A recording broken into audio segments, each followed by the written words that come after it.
vous soyez étudiant, développeur, enseignant, maker, vous êtes curieux de découvrir la technologie, cette vidéo est faite pour vous. Bonjour et bienvenue sur Alamba Maker, le laboratoire électronique où plusieurs technologies prennent vie. Ici, nous parlons de l'IoT, l'intelligence artificielle, la robotique et même la robotique de l'espace. Si c'est des sujets qui vous intéressent, n'hésitez pas, abonnez-vous à cette chaîne et vous recevrez donc les nouvelles mises à jour. À la fin de cette vidéo, vous serez capable de mettre en place un système IoT qui vous permet de contrôler les charges électriques de votre domicile à distance. Je m'explique. Imaginons votre maison se trouve à Abidjan et vous voulez contrôler les charges électriques, peu importe où vous vous trouvez. Par exemple, le chauffe-eau, des lampes ou même le frigo ou tout ce que vous pouvez imaginer. Vous voulez les contrôler étant par exemple au Mali, à Bamako ou même à Paris ou à New York, peu importe où vous êtes, juste avec votre téléphone et la connexion Internet, vous serez en mesure donc de contrôler ces charges. Vous pourrez même savoir combien cette charge-là a consommé en électricité, etc., etc. Donc là, je vous présente le matériel. Tout d'abord, nous aurons besoin d'un microcontrôleur ESP32, un relais 5 volts, qui va nous aider à basculer entre le 220 volts et le 5 volts de la carte Arduino. Une batterie pour l'alimentation 5 volts du relais, des câbles de branchement, une LED et sa résistance, une breadboard, une lampe et sa douille, une multiprise pour brancher notre lampe. Passons à la deuxième partie de cette vidéo. Le câblage. Qu'est-ce que c'est que le câblage? Il faut savoir que en électronique, lorsqu'on parle d'un système IoT, c'est un système où plusieurs composants communiquent entre eux. Mais pour que ces composants puissent communiquer entre eux, il va falloir que nous les mettons ensemble. Donc, nous allons faire des liaisons qui vont faire en sorte que chaque composant puisse envoyer de l'information à l'autre composant. Voyons ensemble à quoi cela ressemble. Je prends donc la breadboard et je prends la ESP32. On va se rassurer que je vais brancher en laissant un espace comme ça. Donc je branche, je laisse, je me rassure que il y a au moins un espace pour brancher. Donc de part et d'autre. J'enfonce comme ça. Très bien. Une fois que c'est fait, maintenant je vais brancher le 3,3 volts donc qui représente ici la phase. Donc, je branche ça ici et je prends, comme vous pouvez voir, là on a le GND. Donc le GND il est là et le 3,3 volts est là. Donc je prends le GND. Après vous allez regarder en fonction de votre microcontrôleur, donc le modèle de ESP32 que vous avez. En fonction de ça, vous allez faire vos branchements. Alors je branche ici, voilà, et je le branche là. Voilà, comme ça. Je réserve cette partie pour le relais parce que le relais fonctionne sous 5 volts. Et nous allons brancher les 5 volts ici. Là, nous sommes sur du 3,3 volts. Nous allons donc prendre notre relais. Il faut savoir que à l'entrée, nous avons 3 broches. Nous avons ici le moins, la broche négative, la broche positive et le signal. La broche négative, elle va aller sur le GND, donc à la masse. La broche positive va aller sur 5 volts. Et la broche signal, c'est elle qui va être branchée donc sur le port 26, donc sur le GPIO 26 que nous avons identifié ici, GPIO 26, c'est ça. Nous allons brancher donc ici le signal pour que lorsque le signal est envoyé, donc le signal 0 ou bien 1, on allume ou bien on éteint. On commence par faire le branchement. Je branche ici la masse.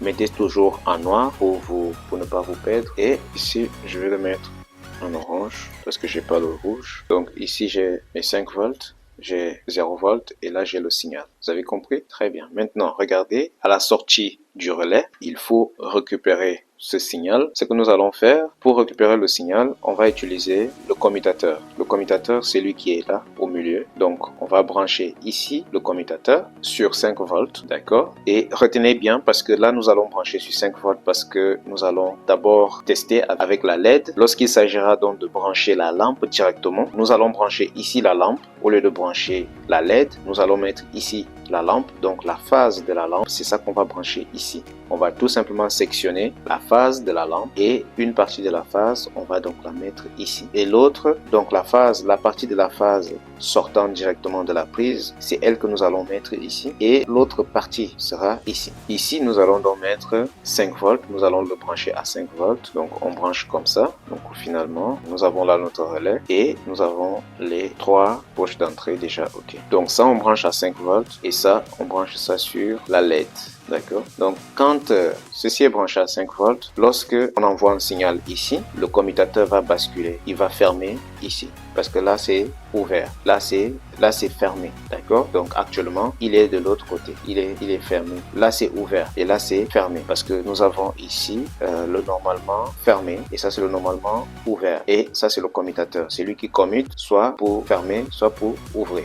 Donc là, actuellement, le commutateur est sur le normalement fermé. Il faut tout simplement comprendre que c'est un interrupteur. Cet interrupteur, par défaut, il est fermé ici. Et nous pouvons donc le fermer de ce côté aussi. Et lorsque nous le fermons ici, il va donc laisser passer le courant. Mais quel courant? Le courant qui vient ici. Donc quand il entre là, il ferme ici. Le courant va entrer ici et il va alimenter le composant que nous voulons. Dans un premier temps, donc, on va alimenter la LED, on va brancher ça comme ça. Et ce que nous allons donc faire, nous allons alimenter cette partie pour pouvoir bien agir avec le relais. Donc ici nous avons la masse et là nous avons le 5 volts. On fait donc tout pour avoir les deux bien faits, la masse et le 5 volts. Donc comme ça, on branche ici. Maintenant, comme on l'a dit, on prend le relais, on va le brancher sur 5 volts, GND sur GND. 5 volts sur 5 volts et le signal on va le mettre donc sur 26. On met le signal sur 26. Maintenant à la sortie, il ne faudrait pas que les câbles vous gênent. À la sortie maintenant du relais, qu'est-ce qu'on fait? Déjà ici on met aussi sur 5 volts, ça sur 5 volts. Et maintenant à la sortie on va tout simplement le brancher ici par exemple. On va le brancher là.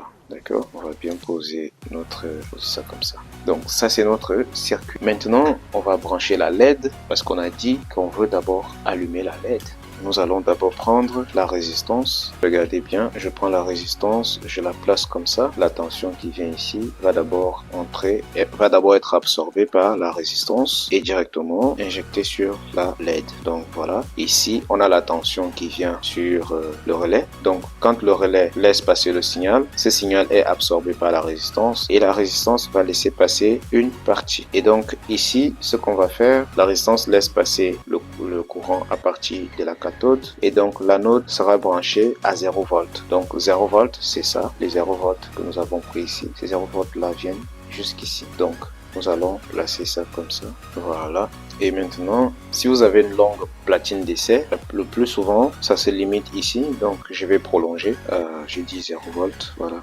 0 volts, c'est ici. Je vais prolonger tout simplement ça et ça, comme ça. Voilà. Tout ce qui nous reste maintenant à faire, c'est de programmer cela. Nous arrivons alors à la troisième partie de cette vidéo où il sera question de voir comment est-ce que nous allons rendre nos données au système accessible partout dans le monde. Et pour le faire, nous allons utiliser un outil de Google que nous appelons Firebase. Firebase est un outil de Google qui permet d'enregistrer les données et de les rendre accessibles partout dans le monde. Voyons ensemble comment paramétrer cet outil. Nous allons venir sur Google et on va saisir Firebase Console pour arriver à l'interface de Firebase, donc le cloud Firebase. On clique dessus sur Firebase Console. On vient sur Go to Console, change de compte. Voilà. Donc on clique sur créer un projet Firebase. On clique dessus et on va lui donner un nom. On va écrire lampe ESP, lampe contrôle. On va mettre lampe contrôle comme ça et lampe contrôle et on fait continuer. Après on continue toujours. On va désactiver les Google Analytics. On crée le projet. On clique sur continuer. Donc on a ici lampe contrôle. On ouvre le projet. On va ajouter une application ici. Pour le moment on va ajouter web lampe contrôle. On clique sur enregistrer l'application. On clique sur accéder à la console. Pour le moment, notre application, on a ajouté une seule application à notre projet. Donc plus tard, on va voir comment ajouter Flutter sur notre projet. On va venir sur créer, vous cliquez dessus, créer et on vient sur Real Time Database. On va cliquer sur créer une base de données parce que là on va créer notre base de données. C'est là où nous allons donc envoyer nos données que nous contrôlons.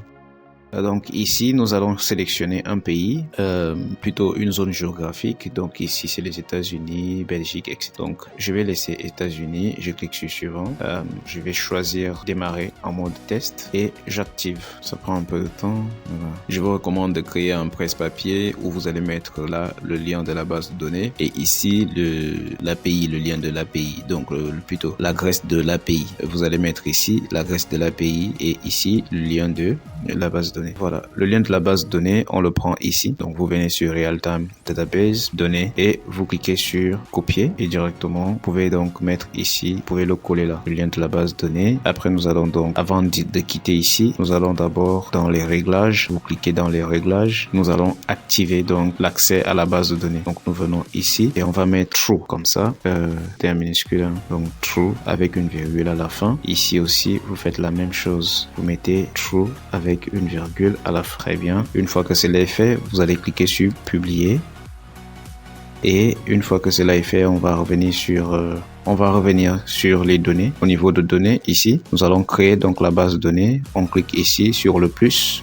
Vous allez donner le nom, lampe, et on va lui donner la valeur 0 dans un premier temps parce que c'est ici, lorsqu'on change la valeur, elle sera directement répercutée au niveau de notre microcontrôleur. Donc, on renseigne donc par défaut la valeur, on la met à 0 par défaut. On vient au niveau de l'ancrage, on clique dessus, on va sur paramètres du projet. Voilà, donc ici, paramètres généraux. Si vous descendez, vous aurez donc l'application que vous avez créée ici. On va venir au niveau de configuration. On clique dessus et là, vous avez donc la clé API. Donc, je vais la copier comme ça. On copie uniquement avec les doubles caractères et je vais revenir donc ici sur mon fichier. Je vais la garder là. Alors, je vais donner le nom de mon projet ici. On a appelé ça LAMP Control. Ça, c'est très important. Donc, le nom du projet, il faut le mettre tout en haut. La base de données et la clé API. Si cela est OK, là maintenant, nous pouvons passer à l'étape suivante. Maintenant, nous pouvons passer au codage.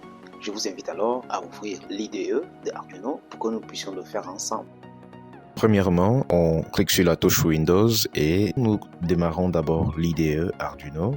Après, nous cliquons sur News ou bien Nouveau pour créer un nouveau projet. Si vous n'avez pas encore Arduino, donc je vous invite à aller sur Google et puis vous allez chercher Arduino Download.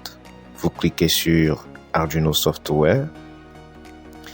Donc, lorsque vous cliquez dessus, vous allez arriver sur le site officiel de Arduino. D'accord, vous allez sur Product ou bien Produit. Sélectionnez Arduino IDE.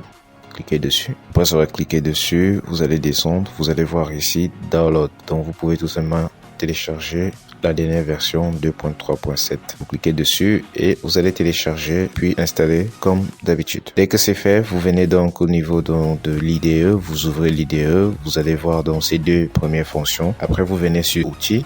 Vous cliquez sur Gestion des librairies ou bien Library Manager. On va donc chercher à installer l'extension Firebase Client. On clique dessus et puis on installe. Que c'est la librairie qui va nous aider à communiquer avec Firebase. Donc vous vous rassurez que vous avez bien installé la librairie Firebase ESP32 Client. Dès que cela est fait, donc on va revenir ici. Nous allons commencer par inclure d'abord la librairie Wi-Fi. Donc ici on met, il faut bien écrire, hein, il faut bien respecter cet orthographe là. W majuscule, I minuscule, F majuscule, I minuscule. Et après on va inclure la librairie Firebase ESP client. Si on va faire un commentaire juste pour montrer qu'il s'agit du Wi-Fi. On va définir d'abord les variables Wi-Fi ici avec le just define. Just define permet de définir les variables globales. Donc, nous allons faire just define Wi-Fi SSID. On met donc le nom de notre Wi-Fi. Donc, ça, c'est pour définir le nom de notre Wi-Fi. Alors, ici, c'est le Wi-Fi sur lequel vous voulez que la ESP se connecte. Il faut que ce Wi-Fi-là soit disponible. Vous mettez le nom intact comme ici. Just define password. Donc, vous mettez également le mot de passe de ce Wi-Fi-là. On définit ici. On fait un commentaire ici. On va maintenant définir les variables de Firebase. Just define API. Ok. On met donc la clé API que nous avons définie. Vous vous rappelez bien, on l'avait sauvegardé tout à l'heure là. Vous la copiez et vous la remplacez ici. Non là, voilà. Très bien. Allez, maintenant on va définir donc pour la base de données aussi. Just define database URL. Voilà. Et là, on repart pour chercher donc le lien de la base de données. On copie ça. Faites juste CTRL vous appuyez CTRL et C dès que vous sélectionnez. Colle ici, voilà. Alors là, ici, on va définir donc les broches sur lesquelles on va brancher notre ESP. Donc les broches que nous allons avec lesquelles nous allons interagir. Donc nous avons dit que c'était la broche 26, donc on va la définir ici. Donc on va mettre le relais sur la broche 26. Donc on met relais GPIO, on va mettre relais pin 26. Maintenant on va définir les objets, donc les variables avec lesquelles nous allons interagir entre la base de données et notre système. Firebase Data Object, donc c'est la variable qui va nous aider ici à communiquer avec Firebase. Donc Firebase FBDO, c'est la variable qui sert à contenir donc les requêtes. Voilà, donc c'est un conteneur de requêtes ou bien des réponses. D'accord? Qu'est-ce que cela veut dire? Ça permet de stocker la réponse. Par exemple, lorsque on envoie une requête sur la base de données, il y a une réponse, donc c'est lui qui va stocker cette réponse-là. D'accord? Donc la variable sert à stocker les réponses. Donc ça peut être des valeurs lues. Par exemple, si la valeur change de 1 à 0, voilà, il va stocker donc l'état de la réponse. Après, elle peut également stocker donc les erreurs. Si par exemple il y a une erreur qui s'est produite, donc elle va stocker l'erreur pour l'afficher également. Après, nous avons la variable off. Donc c'est pour la connexion. Donc c'est elle qui va nous aider à faire la connexion entre la base de données et voilà notre base de données en fait. Donc c'est la variable qui va nous aider à nous connecter. Donc elle sert d'authentification. Par exemple, elle fait ce qu'on appelle une inscription anonyme avec le mot de passe et le mail. Donc si vous vous rappelez bien, on avait déjà activé ça à un moment. Voilà. Une fois que cela est fait, nous allons donc définir une troisième variable, un troisième objet. Ici, Firebase config. Firebase config, donc c'est la variable qui va contenir donc la configuration. Alors c'est quoi la configuration? Si vous vous rappelez bien, nous avons défini la clé API et l'URL de la base de données. Donc ça c'est les variables ou alors les éléments de configuration que cet objet Firebase config va contenir. Donc après ici nous avons les variables logiques. Donc c'est des variables qui seront lues, qui vont définir en fait l'état de la lampe et à travers ces variables là, nous allons pouvoir envoyer un état à la base de données. D'accord? Donc nous allons pouvoir changer l'état de la base de données. Donc ici lampe value, nous allons le mettre à 0. Donc dans un premier temps, la valeur de la lampe sera éteinte et nous allons créer une deuxième variable, last lamp value. La dernière valeur qui a été sauvegardée pour l'état de la lampe, donc on la stocke et lorsqu'on en aura besoin, on va la comparer avec lamp value. Ici, au lieu par exemple d'envoyer des données de façon continue dans la base de données, on va pas le faire. On va tout simplement vérifier le dernier état de la lampe. Si ce dernier état de la lampe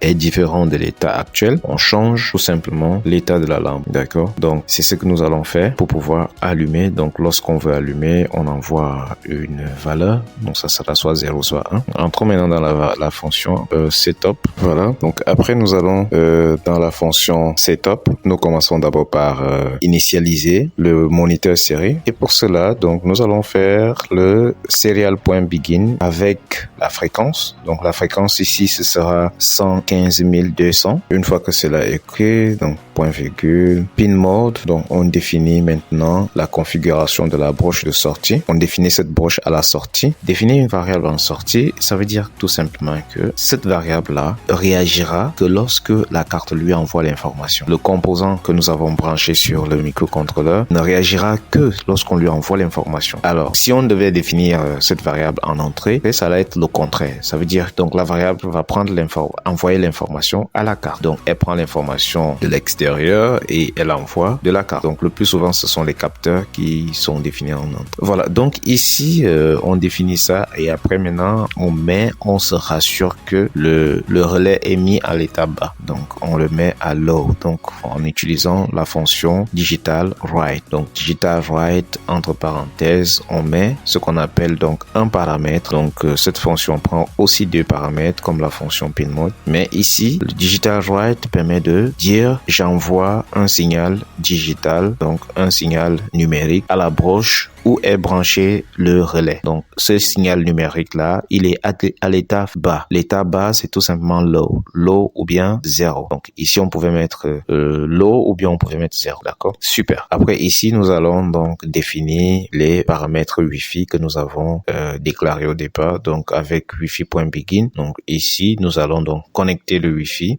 Nous connectons le Wi-Fi à notre IDF. Voilà. Donc, ici, on va d'abord enregistrer le projet. Donc, on va le renommer d'abord. Lamp control. Super.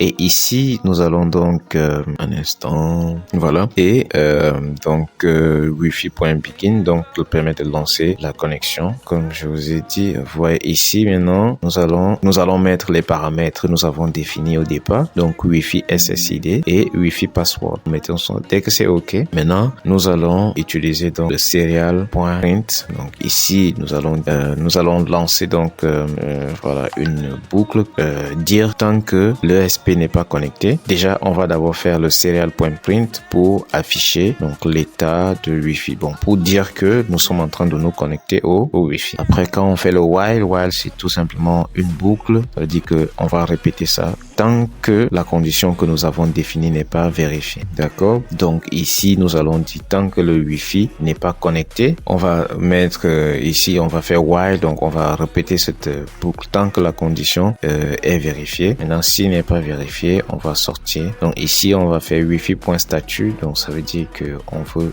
connaître l'état du Wi-Fi. Donc tant que le Wi-Fi n'est pas connecté, donc on va continuer à afficher. On va afficher ici serial.println.print tout simplement, et nous allons mettre là le point. Nous voulons tout simplement qu'il nous affiche le point. Donc vous voyez, donc à chaque fois quand tant que le Wi-Fi n'est pas connecté, il va nous afficher le point. Voilà. Une fois que cela est fait, donc nous venons ici, on va mettre serial.println.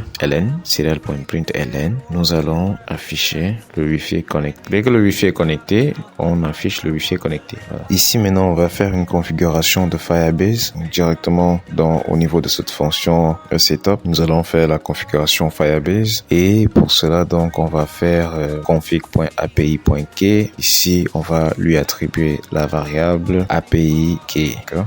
Variable APK que nous avons défini en haut. On peut même venir copier pour ne pas se tromper. Vous sélectionnez CTRL-C, CTRL-V ici. Voilà. Après, nous allons définir également config.database. Donc là, pour aller à la base de données, c'est égal database URL. Database URL que nous avons créé ici. On le copie et on l'amène ici.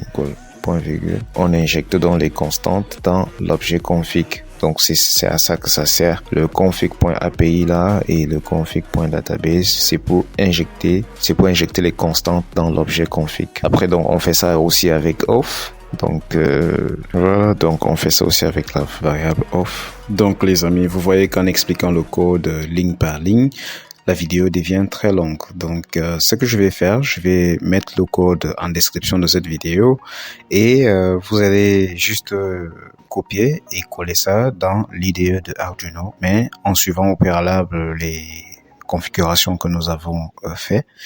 D'accord? Donc, une fois que c'est fait, donc vous copiez le code et vous le mettez dans votre IDE. Il arrive maintenant le moment de brancher la carte à l'ordinateur et de téléverser le programme. Allons-y. On clique sur téléverser le code. Voilà, on attend un peu. Cela va prendre un tout petit peu de temps, le temps de téléverser le code à la carte. Voilà, dès que c'est OK, maintenant, vous allez ouvrir déjà Google, vous allez ouvrir votre projet Firebase, la base de données Firebase, et en même temps, donc, le code Arduino. Comme j'ai fait ici, ça vous permet de voir en temps réel les modifications. Donc ici, vous voyez, donc par défaut, on est à 0. Lorsqu'on est à 0, vous voyez le message qu'on reçoit sur Arduino qui nous dit la LED est off. Ici, le 1 qui est là, je ne l'ai pas encore validé. Donc, vous allez voir quand je vais valider tout à l'heure. Voilà. Donc là, maintenant, j'ai validé. Vous voyez tout de suite, l'état a changé et il me dit que, voilà, donc la lampe est allumée. Et on peut voir également sur l'image comment la LED s'allume de l'autre côté. Donc, voilà. Maintenant, on peut également éteindre. Donc, si on envoie 0, voilà, si on envoie 0, la LED va s'éteindre. Super. Donc, maintenant, ce que nous allons faire, c'est de changer. Au lieu de mettre la LED, tout simplement, nous allons mettre la lampe. Pour la lampe, donc nous allons la brancher pour qu'elle puisse remplacer la LED. Là, on n'aura plus de lampe. Là, on n'aura plus de LED. On aura la lampe directement. Ici, donc, on va enlever la LED. J'ai déjà enlevé la LED et j'ai branché donc la lampe. Comment j'ai branché la lampe? Je vous montre ça. Donc, déjà, j'ai coupé ce câble. Vous pouvez le voir ici. Donc, le câble de la lampe. Regardez. Donc, ça, c'est le câble de la lampe que j'ai coupé. J'ai mis un domino comme ça pour pouvoir raccorder de part et d'autre. Alors, c'est ce câble qui représente la phase. Donc, c'est là où le courant va passer. Et c'est l'autre câble en bleu qui représente le neutre, ou bien ce qu'on appelle le GND sur la carte Arduino ou ASP. Voilà, donc maintenant, vu que c'est ça, quand je branche le courant ici, du secteur, ça vient par là, d'accord? Dès que le courant arrive ici, il faut que ce courant traverse comme ça et entre directement là. Il doit entrer par là, d'accord? Le courant entre là et sort ici. Vous voyez? Donc, tant que c'est ouvert ici, le courant ne passe pas. Si c'est fermé, maintenant, le courant va passer. Maintenant, quand ce courant passe, où est-ce qu'il va? Il va sur la lampe. Vous voyez, donc directement, il va sur la lampe. Vous vous rappelez qu'au départ, on avait branché ça sur 5 volts. Donc, on avait branché ça sur 5 volts. Cette fois-ci, c'est la phase carrément qu'on branche dessus. Et c'est ça qu'on avait branché sur la LED. Donc, la sortie, c'est cette sortie-là qu'on avait branchée sur la LED. Cette fois-ci, on fait plus ça. Donc, on met directement la phase ici. Et la sortie de la phase retourne sur la lampe elle-même. Voilà. Et le branchement à l'arrière reste le même. Donc, 0 volts, 5 volts et le signal. Donc, ça reste le même. Dès que c'est bon, c'est tout simplement ce qu'il fallait faire. Et maintenant, plus besoin de modifier le code. Il suffit tout simplement de brancher à nouveau la carte ESP32. Je vais d'abord brancher ma lampe comme ça. Puis, je prends l'ESP, je la branche sur l'ordi directement. Donc, on va changer, on met 1, on va changer ça, et on met 1. Allez. Vous pouvez voir tout de suite directement, la lampe s'allume. On change encore, on met 0. Voilà, la lampe s'éteint. Donc, on peut donc constater que c'est vraiment automatique. Donc, nous allons jouer sur cette valeur pour interagir avec l'application mobile. Donc, nous allons le faire avec l'application mobile plus tard. C'est l'étape qui va suivre tout à l'heure. Nous arrivons à l'avant-dernière étape qui est destinée à la mise en place donc de l'interface mobile. Donc c'est cette interface-là qui va nous aider à pouvoir interagir avec les charges électriques partout où on se trouve. Et donc nous allons choisir de le faire sur Flutter. J'espère que vous êtes prêts. Donc, la première des choses à faire, c'est de venir sur Google et vous allez donc chercher Flutter. Flutter Download. On clique et on sélectionne le premier lien là. On va venir sur Install Flutter. Install Flutter manually. On va prendre manuellement. Quand vous arrivez ici, Flutter va directement choisir le système avec lequel vous travaillez. Donc là actuellement, je suis sur Windows. Si vous êtes sous Mac ou Linux, allez-y sur internet, il y a tellement de tutoriels qui vous montrent comment installer Flutter sur une version que vous avez. On va descendre, vous descendez, vous venez sur Install and Setup. Donc on clique sur télécharger et le téléchargement va commencer. Quand le téléchargement est OK, voilà, notre fichier il est là, on va l'extraire et pour cela on clique dessus, clic droit et on va extraire. Donc vous pouvez l'extraire aussi avec ça, donc cette zip, ou bien vous téléchargez WinRAR pour l'extraire. Donc je vais l'extraire ici. Donc comme vous le voyez ici, Flutter est déjà là. On va tout simplement venir dans notre disque. Donc on va prendre ce Flutter, on va venir dans notre disque, on va le mettre comme ça. Regardez. Donc je vais excusez-moi, voilà. Je vais l'importer donc dans le disque. Nous sommes bien dans disque dur, donc disque local, et on importe Flutter ici. Maintenant, on va pas le laisser comme ça. On va cliquer droit, nouveau dossier, et on va donc créer ce dossier qui s'appelle SRC. Donc, c'est dans SRC maintenant qu'on va prendre Flutter, on va le mettre à l'intérieur. Moi, je l'ai déjà fait. C'est pour cela que je ne veux pas le refaire. Je vous laisse donc la possibilité de le faire. Moi, je le supprime. Voilà. Et maintenant, si vous cliquez dans ce dossier SRC, vous devez mettre là Flutter. Et voilà, à l'intérieur, vous avez ceci. Super. Donc maintenant, vous voyez, dans ce dossier, on va aller dans Bin.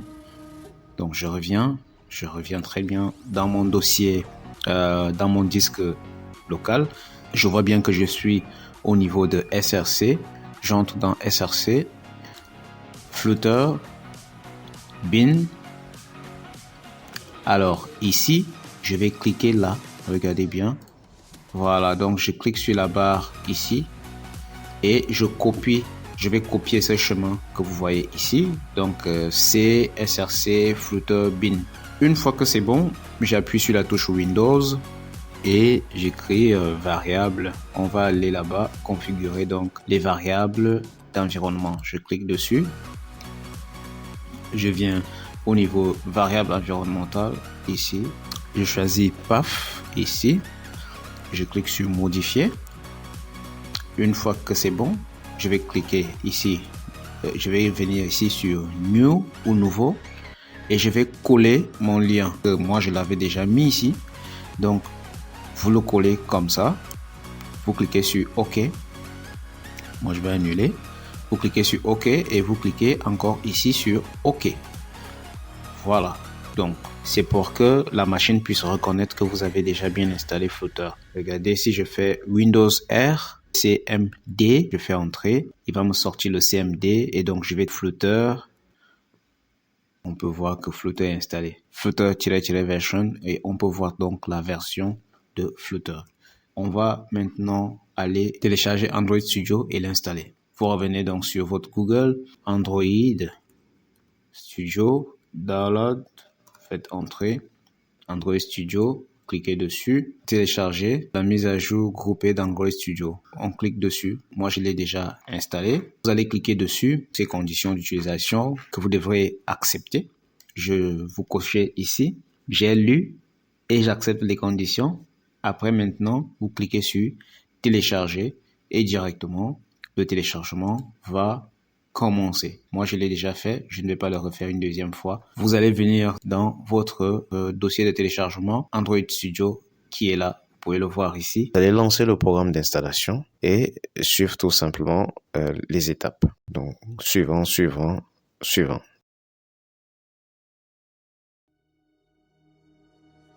Là, nous allons démarrer Android Studio pour faire les premières configurations. Au niveau de la première page, vous cliquez sur Next et ici, vous pouvez choisir le thème, Light ou sombre. Cliquez sur Next, puis vous acceptez la licence.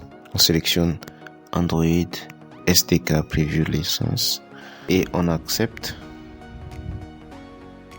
Donc là, Android va installer tous les outils nécessaires. Si vous arrivez ici et que vous avez cette erreur, il faut tout simplement comprendre que votre ordinateur n'est pas encore configuré pour pouvoir accepter le mode virtualisation et donc vous devriez l'activer. Parce que nous allons faire ici, je vais par contre vous recommander d'aller regarder un tutoriel sur internet qui montre comment activer la virtualisation sur l'ordinateur parce que vous devez entrer dans votre BIOS pour activer ça. Maintenant que Android Studio a été installé, nous pouvons donc le vérifier avec la commande Flutter Doctor. Comme vous pouvez le constater, Android Studio a été bien installé. Maintenant, il nous reste juste à corriger les petites erreurs qu'il nous a mis ici. Par exemple, le CMD Line Tools et l'acceptation de la licence. Le CMD Line Tools, en fait, c'est tout ce qui va nous permettre d'utiliser les lignes de commande et l'émulateur aussi. Mais avant, nous allons nous rendre sur la page d'Android Studio et nous allons cliquer sur More Action. Au niveau de ce menu contextuel qui s'affiche, nous sélectionnons le SDK Manager. Une fois ici, nous allons sélectionner le SDK Tools. Nous allons cocher Android SDK Command Line Tools Latest. Et aussi, nous allons cocher Google USB Drive afin de permettre à ce que notre téléphone puisse recevoir l'application que nous allons coder directement à partir de notre ordinateur à travers le câble USB. On clique sur Apply ou bien Appliquer et Valider. OK. Puis, On attend téléchargement. Après avoir cliqué sur OK, on revient sur notre invite de commande et nous allons exécuter à nouveau la commande Flutter Doctor. Nous pouvons donc voir que la commande Line Tools a déjà été acceptée. Donc là, il nous reste juste à accepter la licence Flutter. Et pour cela, donc, nous allons utiliser Flutter Doctor Android license. Et après, donc, nous allons juste accepter en mettant Y à chaque fois. Donc, on fait Y entrée à chaque fois. Et pour vérifier à nouveau, nous allons tout simplement refaire la commande Flutter Doctor. Maintenant, tout semble être correct. Peut-être que vous aurez encore ce message. Visual Studio n'est pas encore installé. Ça, ce n'est pas une erreur. C'est juste pour vous dire au cas où vous aimeriez utiliser Visual Studio Code. Donc, vous pouvez directement aussi l'intégrer. Maintenant, il est temps de créer notre première application mobile avec Flutter. Et pour ce faire, nous revenons donc sur Android Studio. Mais il est à noter que Android Studio est utilisé pour des applications Android ou Java. Mais ici, nous voulons en fait faire du Flutter. Donc, il va falloir d'abord que nous intégrons l'extension qui nous permet d'utiliser Flutter sur cet outil, sur cette IDE. Nous allons donc cliquer sur la section Plugin et dans la barre de recherche, nous allons entrer Flutter. Et dans les résultats, nous pouvons voir Flutter, puis cliquer sur Installer. Il va nous demander aussi d'installer le plugin Dart que nous acceptons. Après l'installation de ce plugin, donc, il nous demande de redémarrer Android Studio. Donc, nous allons cliquer sur Restart. Nous pouvons maintenant voir que nous avons l'option qui nous permet de développer des applications mobiles avec Flutter directement dans Android Studio. Nous pouvons donc cliquer sur cette icône où il y a New Flutter Project et ici, nous allons donc sélectionner Flutter. Nous allons venir ici pour indiquer à Android Studio là où se trouve le SDK Flutter. Sinon, on aura des difficultés à développer notre application. Souvenez-vous que nous avons installé Flutter dans le disque C, dans le dossier SRC, dans le sous-dossier Flutter. Cliquez sur Next. Et ici, on nous demande donc d'entrer quelques informations sur notre application. Donc, nous allons entrer le nom de l'application et on clique sur Create. Comme on peut le voir, Android Studio va donc créer notre projet Flutter. On peut maintenant envoyer notre application sur le téléphone. Mais avant cela, donc, nous allons d'abord faire les paramétrages de base pour activer le mode développeur. Et pour cela, donc, nous allons faire quelque chose au niveau de notre téléphone pour que le téléphone aussi soit prêt à pouvoir recevoir cette application. Nous allons dans le téléphone et nous allons activer le mode développeur. Donc, comme vous pouvez le voir ici, il montre que aucun device n'est sélectionné, soit sur le web, sur le desktop ou même sur le téléphone. Et pour cela, nous commençons par brancher notre téléphone à l'ordinateur via le câble USB. Nous devons d'abord activer le mode développeur qui est une option cachée uniquement dédiée aux développeurs. Donc, quand vous voulez développer des applications mobiles sur Android, vous allez donc d'abord activer cette fonctionnalité pour permettre au téléphone de pouvoir lire les applications que vous lui chargez. Pour activer le mode développeur sur notre téléphone, nous allons d'abord dans l'application paramètres de notre téléphone et dans la barre de recherche, vous pouvez tout simplement écrire build number. Vous allez voir apparaître numéro de version. Ça sera peut-être en anglais. Donc, vous cliquez dessus. Une fois sur cette page, nous allons taper plusieurs fois sur numéro de version jusqu'à l'activation. Et l'Android va vous demander d'entrer votre mot de passe ou bien votre schéma pour accepter donc l'activation du mode développeur. Vous l'activez, vous saisissez votre mot de passe. Une fois le mode développeur activé, nous allons faire marche arrière dans l'application paramètres et cette fois-ci, on va descendre complètement et sélectionner option de développement. Et dans l'option développement, nous allons activer débogage USB. Et maintenant, nous sommes prêts. Nous pouvons maintenant brancher notre téléphone et commencer le débogage. Ou tout simplement envoyer notre application dans le téléphone. Une fois le téléphone branché, nous allons donc voir qu'il peut apparaître ici en haut et nous allons le sélectionner pour pouvoir l'utiliser. Là, nous lançons donc l'application Flutter. Nous allons au niveau de cette icône et nous allons cliquer dessus pour démarrer donc le débogage. Cela peut prendre un peu plus de temps la première fois. Ça peut aller jusqu'à des dizaines de minutes. Si vous avez un ordinateur un peu lent, comme vous pouvez le voir, Flutter vient de lancer notre application sur Android Studio. Et par défaut, c'est comme ça que l'application Flutter s'affiche. Le nom de l'application et le plus. On peut cliquer sur le plus pour tester. Si vous êtes arrivé à ce niveau, donc bravo. Maintenant, nous allons demander à ChatGPT de nous générer du code pour pouvoir construire l'interface d'accueil de notre application. Vous allez voir, c'est très simple. Nous allons commencer par configurer notre application Firebase. Nous allons ouvrir le CMD, Windows R et CMD entrée. Puis ici, nous allons commencer par la commande npm i espace -g espace Firebase Tools entrée. Après cette commande, alors cette commande sert à vérifier donc si nous avons bien le package Firebase CLI Tools installé. Donc c'est un package qui est essentiel pour notre projet. Après, nous allons taper la commande Firebase Login pour nous connecter. Si vous n'êtes pas encore connecté à votre Firebase, il va vous ramener sur la page Firebase et vous sélectionnez votre compte Firebase. Sinon, vous allez voir qu'il va directement afficher que vous êtes déjà connecté à votre Firebase. Alors, la commande qui suit, ça sera la commande pub global activate Flutter CLI. Comme ça. D'accord? Clique sur Entrée. Il faut donc noter que c'est ce package-là qui va nous aider à rendre disponibles les commandes CLI que nous allons utiliser pour communiquer avec Firebase. Maintenant, nous allons créer une nouvelle application. Et pour cela, on commence par le faire avec la commande Flutter create. On donne le nom de l'application. Ici, lamp app. On va donner le nom lamp app bis. Alors, vous pouvez créer l'application que vous pouvez donner le nom que vous voulez. Espace template égale à app. Donc, c'est une application. Espace on sélectionne donc plateforme sans E, plateforme avec un S à la fin, d'accord? Et nous allons lui indiquer donc les différentes plateformes sur lesquelles nous aimerons que notre application soit compatible. Android, iOS, Windows, Mac OS et Web. Ok. À chaque fois, vous séparez donc la plateforme par une virgule. Ici, on va mettre org égale com.google.firebase.present espace project name égale donc à lamp app bis. Donc, vous remettez le même nom ici. Très bien. Donc, après cela, donc, nous faisons entrer pour créer donc ce projet. Ouais. Donc, là encore, il y a eu une erreur. Alors, ici, déjà, je vais mettre bis comme ça. Au niveau de plateforme, c'est pas plate, c'est plateforme. Avec un A. J'espère que vous n'avez pas fait la même erreur.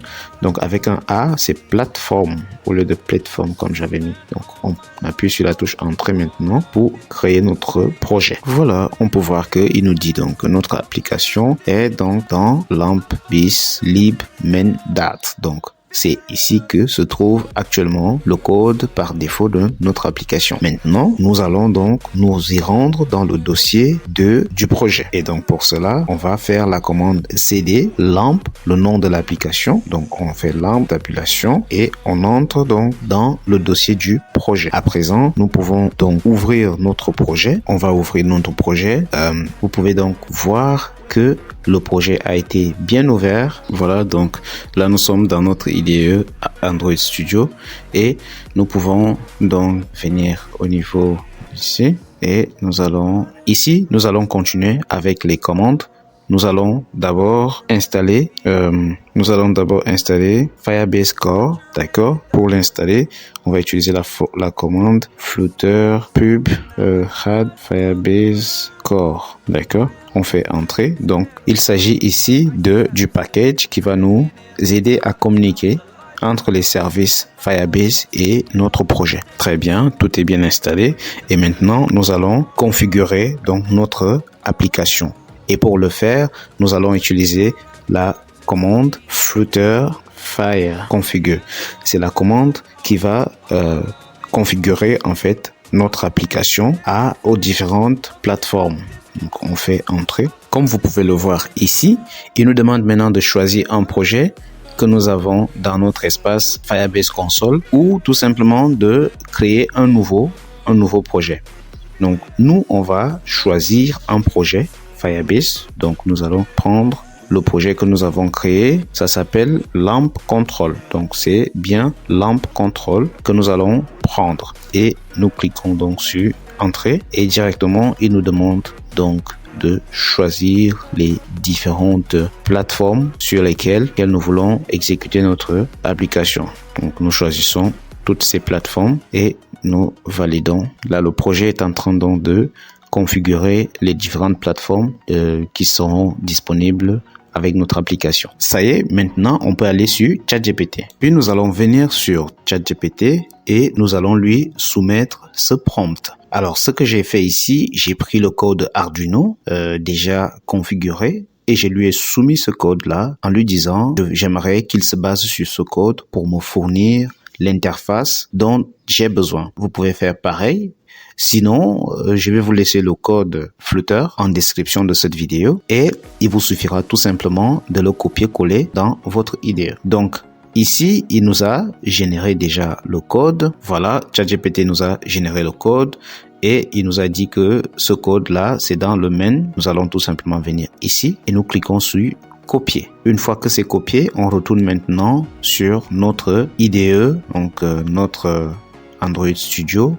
On sélectionne tout le contenu de notre fichier Dart, main Dart, et vous allez venir sur libs et main Dart. Vous cliquez dessus, vous allez retomber sur ce contenu. Et ça, on va donc le sélectionner et on va coller donc ce que nous venons de copier sur ChatGPT. Voilà, donc là c'est bon, ok. Donc très bien, vous faites CTRL S pour, nous allons connecter le téléphone, voilà. Et nous allons donc cliquer sur le bouton Run pour téléverser le programme dans le téléphone. Et cela va prendre un peu de temps. Et maintenant, on peut donc tester notre système. On va voir qu'ici, si on appuie sur Allumer, la lampe s'allume et en même temps dans la base de données, on voit 1. Si on appuie encore une deuxième fois, éteindre, vous voyez que la lampe s'éteint et on voit 0 au niveau de la base de données. On appuie, voilà, 1, voilà. Donc, vous pouvez voir que le système marche très bien. Et bravo, vous venez de terminer une excellente vidéo. Sachez que nous n'avons fait que la première partie de ce projet. Il nous reste pour la suite. Prochainement, nous allons voir comment récupérer la consommation électrique de la lampe et de l'afficher sur notre application. Et comme ça, nous pourrons donc voir la consommation en temps réel de cette lampe. N'hésitez pas à regarder les autres vidéos de la chaîne et abonnez-vous pour des nouvelles vidéos. Car nous allons publier des vidéos très intéressantes sur cette chaîne. Ciao!